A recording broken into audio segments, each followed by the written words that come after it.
Hi guys, it's Miss Connie. Welcome to New Covenant Storytime for Kids. Today you're going to hear a story from me. I hope you enjoy it. Today I'm going to read to you The Mess Detectives, The Slob Father. It has Bob the Tomato and Larry the Cucumber in it. The Mess Detectives, case number 101, The Slob Father. This book was written by Doug Peterson and illustrated by Big Idea Design. Speak the truth to one another, from Zechariah chapter 8, verse 16. Ladies and gentlemen, the story you are about to read is silly. The names have been changed to protect the serious. My name is Larry the Cucumber, private detective, and my partner is Bob the Tomato. He carries a badge. I carry a badger. Don't ask why. Bob and I are not your usual detectives. We look into messes, not crimes. Yeah, you heard right. Spills, clutter, trash, litter, all kinds of messes. You might say that we are mess detectives. This is our story. 1:25 p.m. My partner and I were working the day watch on the south side of town when the call came in. Someone had a messy room in progress. So we hopped into our car and raced to 201 Bumblebee Boulevard. 1:36 p.m. We rushed into the house of the Asparagus family and bolted upstairs. But we were too late. Junior Asparagus' bedroom was a total mess. It looked like a tornado had struck. No, worse. It looked like a stampede of dizzy water buffalo had run around in circles through the room for a few hours, right before the tornado hit. There were clothes everywhere. Toys covered every inch of the floor. Junior Asparagus, a little guy in a bright blue hat, sat in the corner. His eyes were wide with shock. My name is Detective Larry, and this is my partner Bob, I said to Junior. He carries a badge. I carry a badger. Don't ask why. What happened here, Junior? Asked Bob. It was a good question. Why didn't I think of it? As I pulled out my notepad, the boy's eyes darted to the right and to the left. He looked nervous. I made a note of that. It wasn't my fault, Junior pleaded. I didn't make this mess. You didn't? Bob said. Then who did? It took a moment before Junior answered. Then his eyes brightened and words came bumbling out of his mouth. A bunch of gangsters broke into my room and threw all my clothes on the floor, Junior said. Yeah, that's right. I tried to stop them, but they just laughed and dumped out my laundry basket. Slob mobsters, I said. We call them slobsters in the police business. This sounds serious. This sounds hard to believe, whispered Bob. But Bob was getting on my nerves. I made a note of that. 1:45 p.m. We left Junior's messy room and decided to drive back to headquarters to file our report. That's when another call came in. There was trouble again at the Asparagus home. Someone had spilled milk. 1:51 p.m.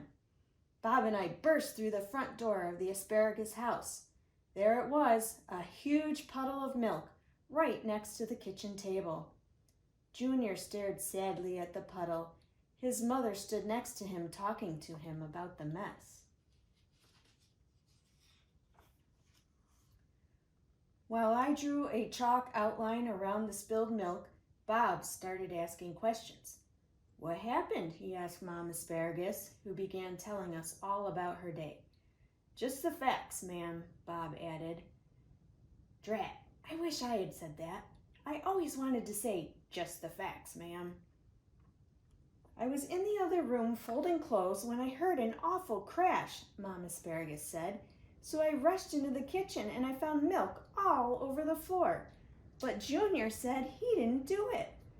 I looked up from my notepad. This sounded interesting. You didn't do it? I asked Junior. Then who did?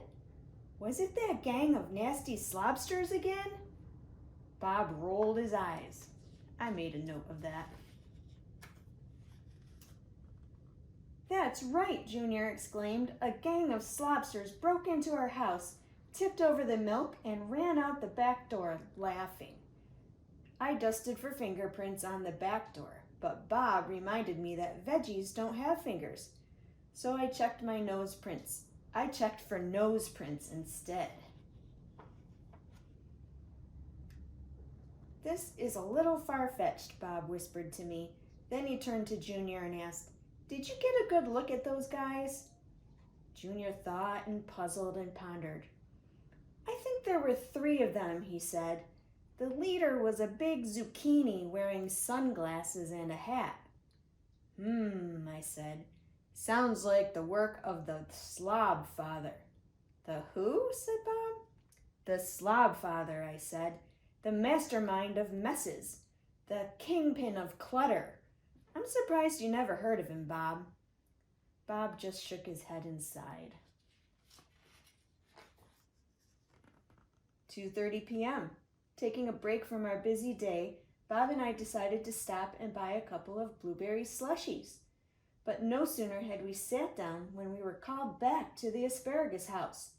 A pattern was developing. I made a note of it. 2:37 p.m. I was stunned. I had never seen anything like it before in my life. When we came back to Junior Asparagus' bedroom, all of the toys were gone. Every piece of clothing had been put away. But there was one problem. A big problem.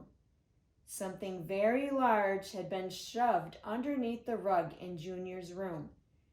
The rug had a big bump in the middle that stuck up like a mini mountain range. I should know. I tripped over it.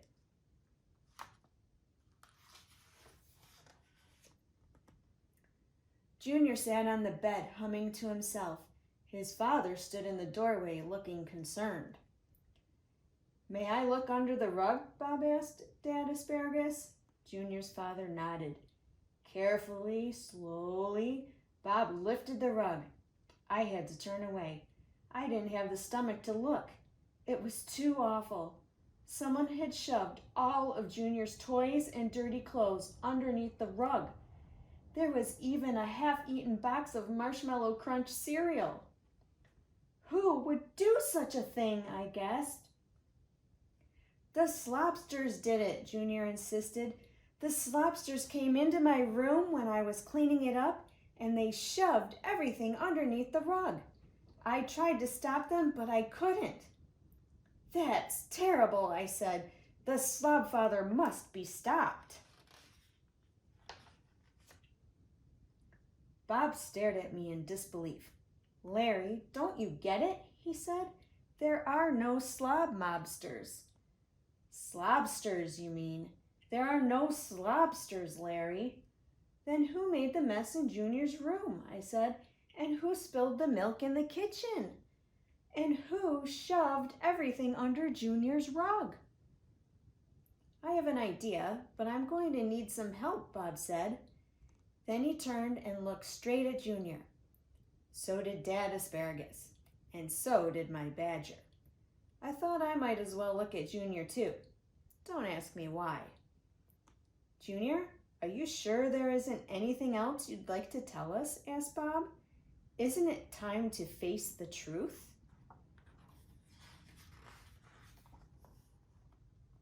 The little asparagus turned away and peered up at the ceiling. He said nothing. You probably thought that telling lies would get you out of this mess, said Dad Asparagus gently, sitting on the bed next to Junior. But trying to hide the truth by lying is like trying to shove all of your things under the rug. It doesn't work. Telling lies just makes an even bigger mess. Lies hurt everyone, including the person who tells them, added Bob. If you tell lies all the time, people will have a hard time trusting you. I made a note of that. Are you sure you don't have something else you'd like to say? Bob asked Junior again. Junior let out a big sigh. Then, all of a sudden, he broke down.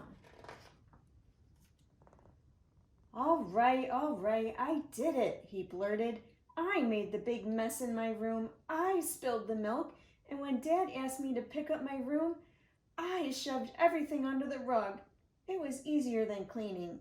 I'm sorry. I'm really sorry. I never saw this coming. Junior had confessed to everything. He told the truth and had come clean. You mean there were no slobsters? I asked, scribbling wildly in my notepad. No slobsters, admitted Junior.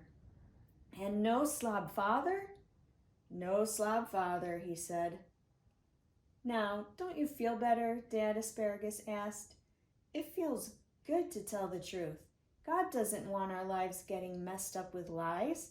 That's worse than having a messy room. I made a note of that.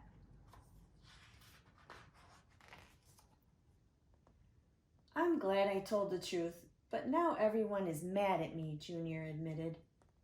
Junior, you did what God wants by telling the truth. So I forgive you, his dad told him. Junior's eyes went wide with surprise. You forgive me? Does that mean I won't get punished? Well, I didn't say that, Dad Asparagus smiled. You still have to face the consequences for lying.